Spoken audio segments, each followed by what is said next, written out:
what can I do now to better his future, you know? So like, that's where I'm at now. Like, it's just my feet are running. I just have to. It's Sitting Pretty, baby. What is up, y'all? Welcome back to Sitting Pretty. And this week was Mother's Day. And I wanted to take this time as an opportunity to really shed light on mothers who have children with disabilities. Now, I'm sure naturally you all are thinking, why aren't you talking to your own mom? I'm not ready to have that conversation, to be honest, okay? You know, there's a lot of emotions that I feel like is there, not necessarily in a bad way, but just in a way that I'm not really ready to do that with my mom. And I know my mom is probably going to be watching this and be like, why didn't you talk to me? So I just wanted to address that to my mom and everyone else. I'm not ready to have that conversation. I'm pretty much just going to save it for Oprah. Nonetheless, this is still a time to celebrate other mothers out there who have children with disabilities. And I thought a great person to talk to is a friend of mine named Leah. Now, you may remember Leah, who submitted a question for a message to my loves. My son's teacher says his cane gets in the way. He's blind. How would you react? Thank you, Leah. Let's do a follow-up. Let's talk to Leah about her experience as a mother who has a child with a disability and everything in between. Let's just get her on the line now. Leah, thank you for joining me today. I'm so excited to talk to you, and I'm so excited because this is the first time that I've ever gotten a chance to talk to a parent who has a child with a disability. But nonetheless, how has everything been these past few years? It's been very good. Since recently, the last time we spoke, I actually pulled Dominic out of public school, and I have him virtually at my house, and I'm doing it one-on-one because I'm done with the school system right now. And it's not necessarily the people, it's just the hoops and everything you have to go through to prove that my son has the right to have like an equal education, just like all these other children, right? I can just take day by day, because for the longest time, Dominic was diagnosed with optic nerve hypoplasia, for one, which is bilateral, it's in both eyes. So his processing of everything is slow. And then we found out he has gray matter on his frontal lobe. It blocks all of the neurons, you know, it blocks just how he learns. Everything is slow, you know, but for his evaluation today, he knew his colors, which was like insane. I like cried. So that was huge. Yes. Let's just start at the beginning. So Dominic, was he born with his disability, or did he acquire it as he started to get older? So optic nerve hypoplasia is actually, the optic nerves just don't develop. I think it's like 23 weeks gestation, like while you're pregnant. So he just didn't develop those optic nerves like you and I did. So his optic nerves were not developed within the womb. So essentially he was born with his disability. Now, when you found out this information, was it after the actual birth, or did you already, I've never had a child, so I really don't know this process, but I am curious when things like this happen, what is the process as far as the parent is concerned when they find out news like that? I'm pretty sure some parents have found out at birth. I did not find out until he was 5 months old, because I brought it up to my pediatrician. Like, his eyes from birth, his eyes, it's called nystagmus. They just keep moving back and forth, right, uncontrollably, which that has gotten a lot better since, I guess, he's learned to control that part, you know? So once we found that out, it was just blind. He's blind. And we didn't know about the autism, I would think, until I guess way later, because we always thought, because of his vision, he was behind. But when you put him like a sighted child and then a blind child, he was like totally behind, like way far behind. Got it. Like, he sat up at 10 months old, That was like a huge milestone. He sat up at 10 months old. He didn't start walking until he was 3. So that was huge. Got it. So his actual physical development was delayed as a result of him not having sight? Yes, he has low muscle tone, everything. I guess he didn't have that. I mean, I don't want to have like a voice for him, but like he just didn't have a need or want to do anything because I don't know, he just didn't. The thing about that is fascinating, and the crazy part is we literally just filmed a whole video about how like one part of the body affects the other parts of the body. And so it's just interesting to hear how even with his physical health was delayed as a result of something else that was happening. So that's just very, very interesting to hear. So for you as his mother, finding out this information at 5 months, him, and I'm probably gonna butcher the optic nerve hypoplasia. You finding out at 5 months that he has ONH, and then later on finding out that he has autism, how did that affect you personally as a mom? So when he was, I would say, starting school, getting into those classrooms and me kind of seeing where he compared to other children his age, it hurt. I was like, number one, what did I do?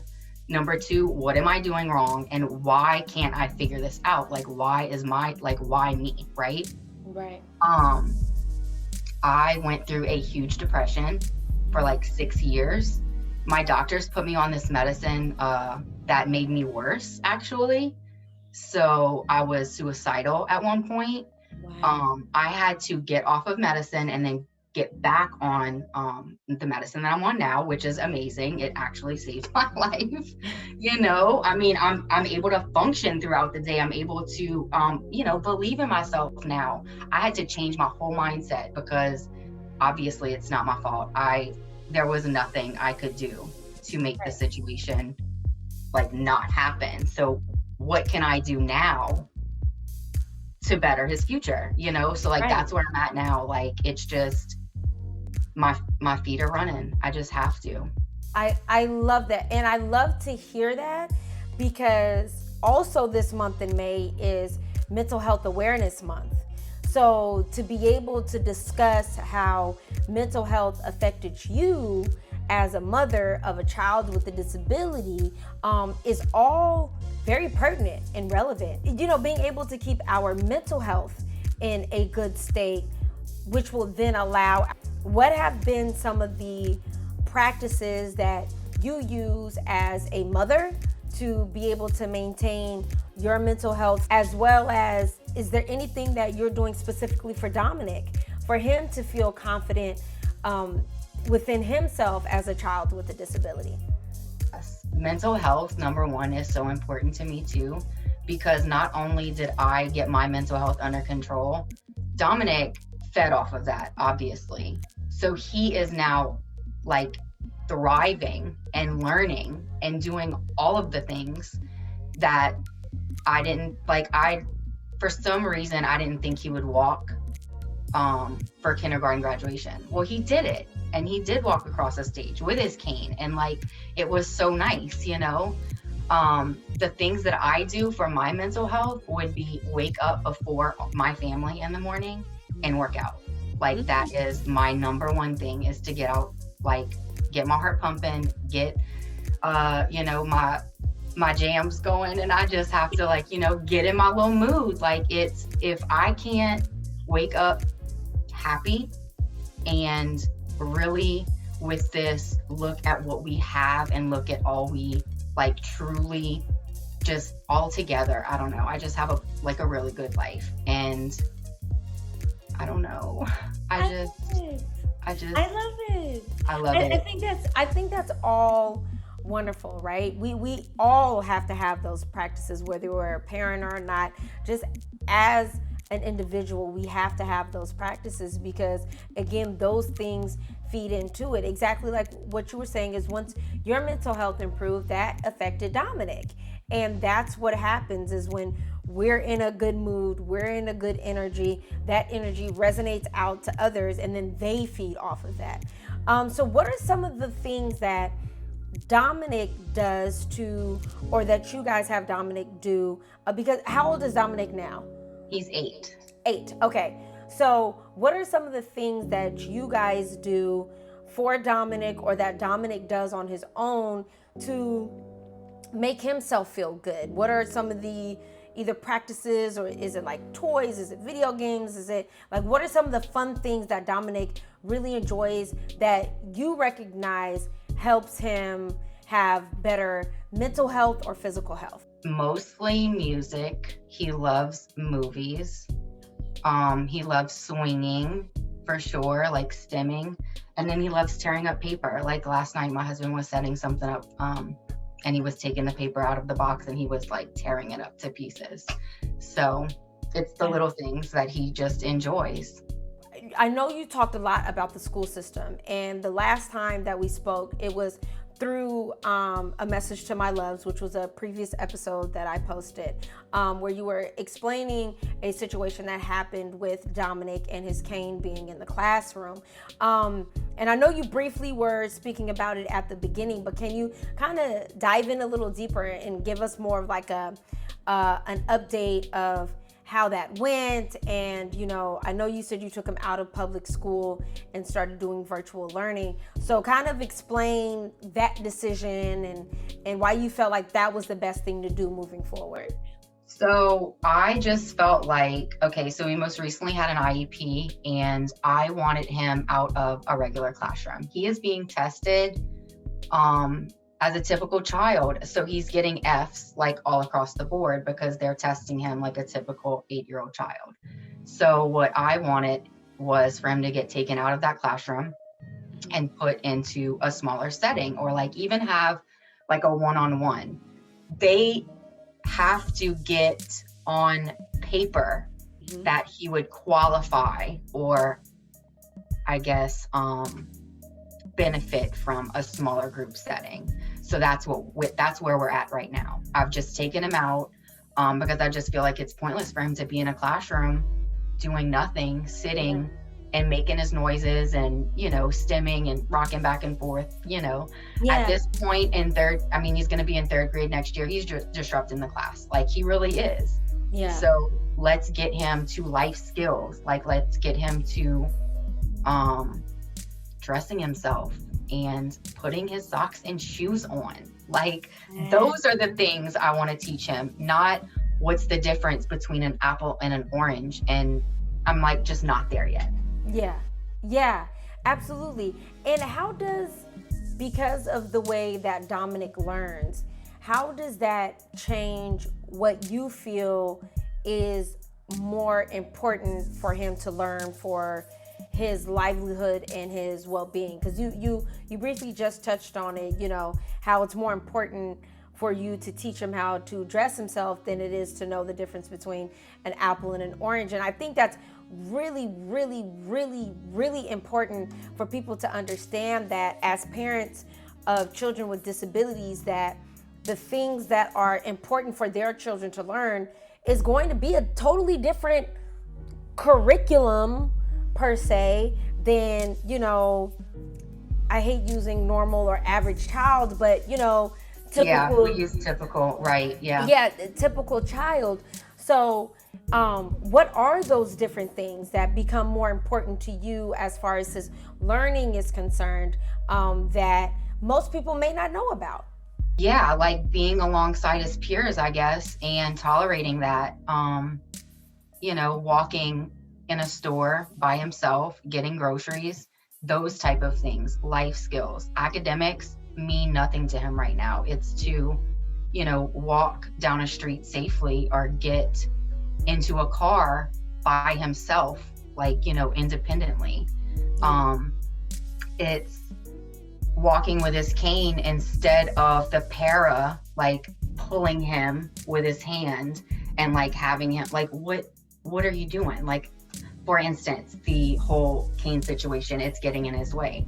He was walking up the school bus And she was like, this thing slows him down so much. And I was just like, this is actually a tool to help him. Like, I would not take away someone's, like, let's say diabetes medication and just be like, you're good. Like, you do not need this. It's all in your head. Like, no, this is a tool that they need to function daily. And yes, he has some vision, but I need to teach him how to, confidently move forward without that fear of what is in front of me, or, what's next.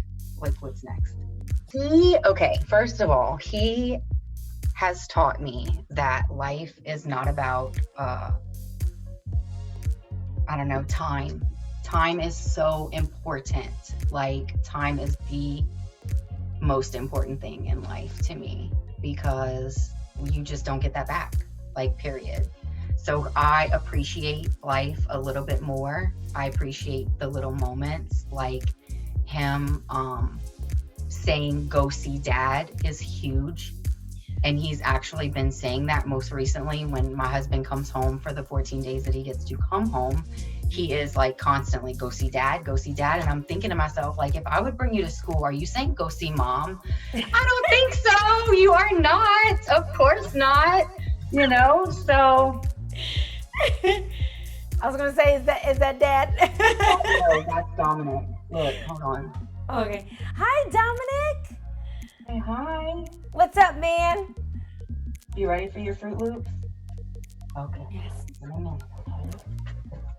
I'm always ready for Fruit Loops as well. I'm just gonna. So that's like his diet. Most recently, we've been trying to get him to eat regular foods, and so I will motivate him with the Fruit Loops. You cannot have your Fruit Loops unless you try this, and this. There we go. So he's eating veggie sausage this week, pizza, which is huge. Yes, and I was actually going to ask that. What about it? I mean, for those who don't understand or know, but what about, Dominic being able to eat foods like veggie sausage and pizza and cereal? What about that makes it such a milestone for him? So for the longest, he would have gagging issues. It's a sensory thing. It's the unknown. Like, I'm not sure if you could do it, close your eyes and trust someone to put something in your mouth. Absolutely. It's not happening. Yeah. It's not happening. It's not happening. No, thank you. The Children's Museum too, locally, has like these blind boxes where you put your, like, I cannot do that. That is so stressful to me. So him eating just for his nutrition and his growth is just very important. His gut health is very important to me too. I mean, he's a growing boy. Yes, and absolutely. Fruit Loops is not, it's not the best for you. As you like, it's really not bad. 12 grams of sugars is not bad. That's not bad. That's not bad at all. What are some other milestones that Dominic has been able to reach now that he's been able to have like more focused learning and attention in that way? So he has most recently started counting. He's gotten up to 30, which is really good. He can spell his first and last name. We're trying to get him to say how old he is, because his birthday's in October, so I want him to know like age and stuff. I really, really think that his virtual learning has helped him a lot, because it's one-on-one with his, I think it's vision. Speech is huge. We've been reading a lot of books. So he follows along with Braille, and then he has to find like an item, whether it's top, bottom, left, or right, because it's like pre-Braille skills that we're learning right now. So he has to learn these things in order for him to learn Braille later in life. How does getting him prepared for that schooling different from just the life skills that you're trying to teach him? Does it become more of a challenge having to teach him so many different things at once, or has it been kind of like a natural progression for you? It's been pretty natural, but I have been told by my doctor that I'm just the mom at this point, and I need to worry about, that first. So I have had so much help from friends that I've met on Instagram, other moms who have reached out to give me these resources. It's just amazing how I don't have any type of college education, but I have learned so much just by research. Like I've just kind of gone with the flow with his development. We're on so many lists for services, so it's just a waiting game right now, and to kind of find out what I can do at home to just like learn more and support him and yes, his development as much as possible. Yeah, absolutely. And what I love about what you're saying is that the biggest resource I feel like a lot of the times we can have is community and other people who understand exactly what we're going through, or understand our situations, or have been through what we've been through, whether it's personally or, a secondary relationship. Having that community is imperative to anybody's development. What kind of community would you like to see exist for Dominic's well-being, or even other people with disabilities, or people who have loved ones with disabilities? What would be your ideal community, and what would that look like? I guess a little bit more acceptance, and not saying oh, I'm sorry. It's like, you have nothing to be sorry about. How about you just learn about it and know that it's going to be okay. He is fine. He's thriving and he's learning just like everyone else. It's just on his own path, So I would see, I don't know, a community of just supportive moms and dads. So like I said before, when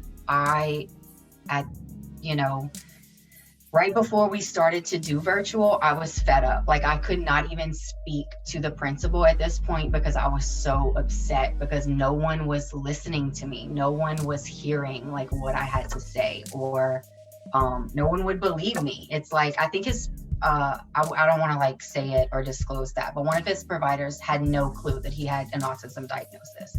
It's the ignorance, and that just really upset me, and I couldn't move forward. So my husband is in the Gulf of Mexico on an oil platform on the phone with 9 to 10, I think it's 13 people that's on his IEP.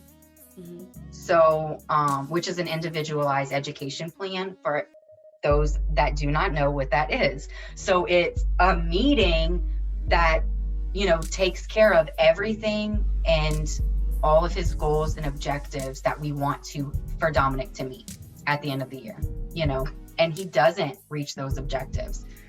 But I think he went from 12% to, excuse you, he went from 12% to I think 24% this year. That is leaps and bounds to us. That is huge. 100%. That is huge steps. So it's really, he's come a long way, and this is just the beginning, because like I said, I'm kind of just getting into this whole being a little bit more confident in this mom thing. Yeah. Bless you, bud. With my confidence comes growth from him. So I thrive, he thrives, everybody's thriving, and we are having a good day. So yay! I do have those rough days though, where I don't want to get out of bed, mm-hmm. and then he gets me there. Honestly, I love it. It's all him. For you, speak a little bit on the challenges that either people don't know or don't realize. If there are any other kind of challenges that you can think of that people may not be aware of, kind of addressing those, and then how did you come up with solutions to become confident as being a mother of a child with a disability? Yeah, so the biggest challenge at the beginning was to actually get him early intervention. That is the most important. The earlier you can get services, the better. And they are free. They come to you from the state. I had to find out from my mother, not the doctor, that we had something called early steps. So we did that, which he. And what state are you in? I'm in Louisiana. Okay, you're still in Louisiana. I was gonna say that, but I just wasn't sure. But go ahead. Okay. So I am still in Louisiana, and so he actually aged out of early steps at 3 and then went straight into the school system. Well, when you have a child that hasn't started walking at 3, it's very frustrating to know that they're only going to get, like, let's say 30 minutes of physical therapy once a month versus every week. The services are there, it's just waiting lists, or it's they'll kill you, like waiting for answers, waiting for appointments, waiting just to get an appointment to meet with someone that can maybe help us, so. Yeah, and I understand that from a personal level, as I started leaving teenage years and going into adult years, is that waiting game, waiting for a wheelchair, waiting for your wheelchair to get fixed, waiting for this, waiting for an appointment, waiting for this kind of doctor. I'm talking about a symptom I'm experiencing and I can't see them for another 6 weeks. And I'm like, this is happening now. What am I supposed to do until then? We've talked about the amazing growth that Dominic is having as a result of you stepping up as a mother. And I'm sure your husband supporting you in this movement to do what is best for your child, regardless of what society has, deemed itself to say, oh, this is the way you do things, regardless of what the school system said, this is how you do things, regardless of doctors and saying, this is how you do things. So for you being the kind of mom that has taken your child's well-being into your own hands in many ways, and not to discredit the fact that, hey, you're still looking up resources, you're still looking into different things in ways that can help support, what would be your advice to other parents who have children with disabilities on what to do when they feel like there's no clear path of what to do? Tips would be to definitely take your mental health as priority. Like, you have to be number one. You can't pour from an empty cup, obviously. Number 2 is to research your local resources. Like, they're out there. Check your hospitals, ask your doctors. They will have the information for you. Yes, you will have to fill out probably 19 pages and get on a 3-month waiting list, but it will be worth it. Your child will be able to get what they need and thrive, and definitely benefit from all of that. So don't give up. I definitely say take it day by day and just stay confident, because at the end of the day, you are just a mom. Like, you are not a teacher, you are not a doctor, you're not a therapist. Number 1 is, motherhood and showing, your caring, your love for your children. So it's like, that's number 1. Yay! It's been real. Thank you so much. Yes.